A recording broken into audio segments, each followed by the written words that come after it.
few days ago, a group of scientists, doctors, environmental organizers, and concerned citizens got together and they called for the urgent stop to the deployment of 5G. They said that it's been proven harmful to human bodies, that this is an experiment on humanity, and that this should be called a crime under international law.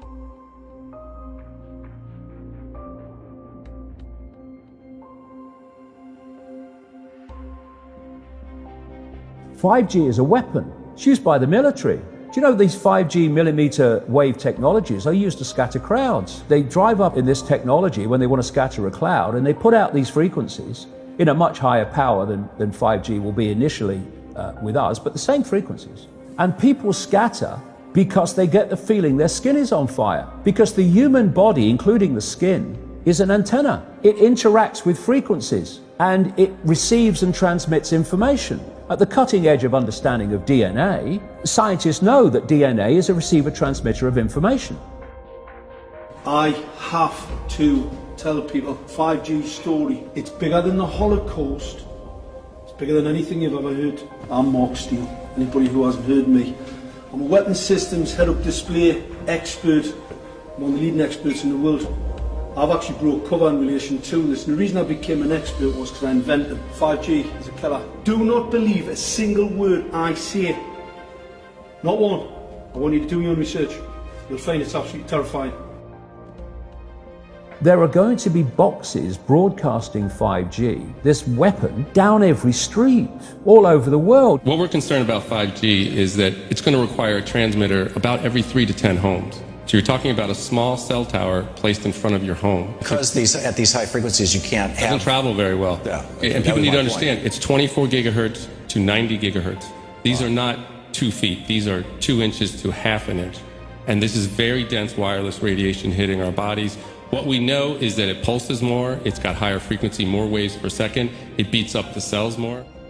Let's talk about today's technology, what we have going on today. Your phone is constantly sending electromagnetic fields in and out of each other. Whether or not you're receiving a notification right now, all of our digital tech sends this data back and forth, right, using these invisible microwave radiation signals. That's today's tech. We have every cell tower, every router constantly pulsing with radiation, whether or not you're using it. Science shows that this causes DNA damage, cancer, among other things. But don't take my word for it. And that's just with 4G. That's just with today's technology. Before we get to 5G, right now you got some of it, but not that much. Wireless radiation has biological effects, period. These effects are seen in all life forms: plants, animals, insects, microbes. In humans, we have clear evidence of cancer now. There is no question. We have evidence of DNA damage, cardiomyopathy, which is the precursor of congestive heart failure, neuropsychiatric effects. So 5G is not a conversation about whether or not these biological effects exist. They clearly do. 5G is a conversation about unsustainable healthcare expenditure.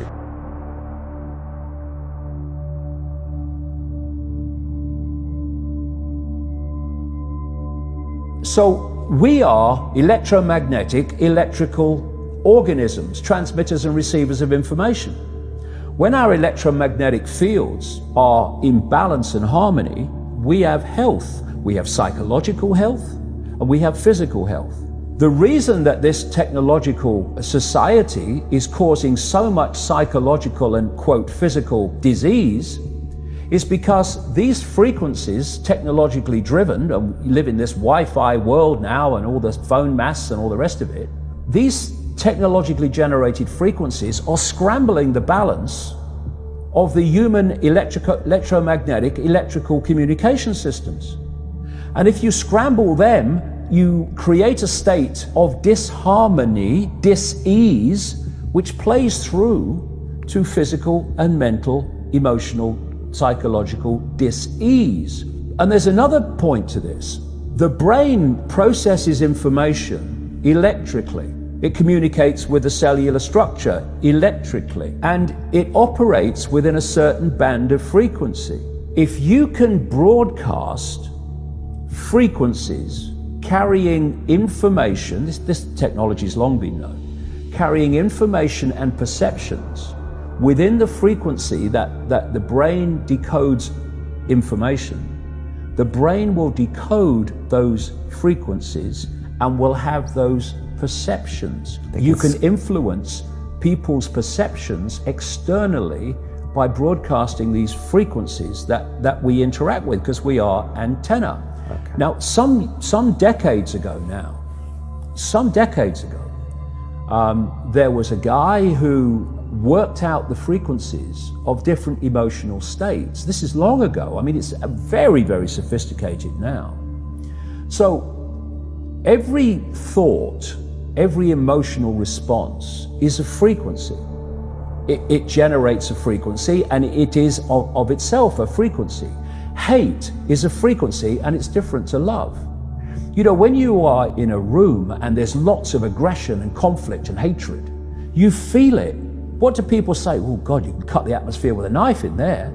That is because the frequencies of hate and conflict have been so generated, they have changed the electromagnetic field of the room. Okay, so 5G is going to be weaponized against us potentially. Yeah, but the point being that they worked out the frequencies of various emotions, including rage and what have you. And basically, they can play across a community these frequencies without anyone knowing. And it starts to have an effect. And it starts to build rage. It starts to build anger. And people might not realize why they're feeling it, but they start to feel it. And then what they do is they trigger that with an event. Maybe some guy is attacked by the police or something, or somebody's arrested for something they didn't commit. And now there's the trigger.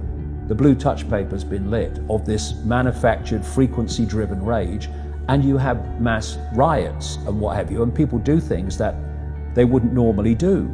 And you can make people depressed. You know, the American military, they've admitted this. They have technology that fires frequencies at the enemy that basically breaks the enemy's spirit so they give up and put their weapons down. This is the technology we're dealing with. Now you take that into account and then you think of 5G. First of all, 5G doesn't travel well because of the nature of its frequency. So instead of big towers, as we have now, broadcasting these frequencies long distances, it won't do that. And it doesn't go through solid objects, what we call solid objects, very well either. So to overcome that, there are going to be boxes broadcasting 5G, this weapon, down every street, all over the world. You're talking phenomenal numbers of these boxes, broadcasting like on the lamp standard outside your children's bedroom and stuff, broadcasting this stuff. There's nowhere you'll be able to go where you'd be in a field of 5G. And another interesting thing, I don't know whether you've noticed this, but the story broke first of all in Sheffield, when the council started cutting down literally thousands and thousands and thousands of mature trees in urban streets. And there were big protests about it. You know, Sheffield claimed to be a green city, but all these mature trees were coming down, thousands of them. And my brother, he works as a call-out bus mechanic. So a bus will break down, they'll call him, he'll come down and fix it on the side of the road. So he's traveling all the time. And he's saying it's amazing how many mature trees are being cut down. Now, the worst nightmare of 5G in a street is mature trees, because it can't get through them. They don't want urban trees for 5G because it won't go through solid objects very well at all, and it doesn't travel far. So we're going to have this explosion of 5G transmitters, and then, going back to what I said earlier, and they've admitted this too, there's going to be like 20,000 satellites up there beaming 5G at the Earth. What is our exposure in a day? It's not one cell phone. It's cell phones, it's multiple wireless networks, it's smart meters, it's cell towers. It's this sandwich, and it all adds up. And this is a serious problem for occupational health, public safety, and personal safety. And I feel that it's irresponsible to be even talking about the Internet of Things and rolling out a new untested technology when we're not even measuring what are our current exposures from the current networks.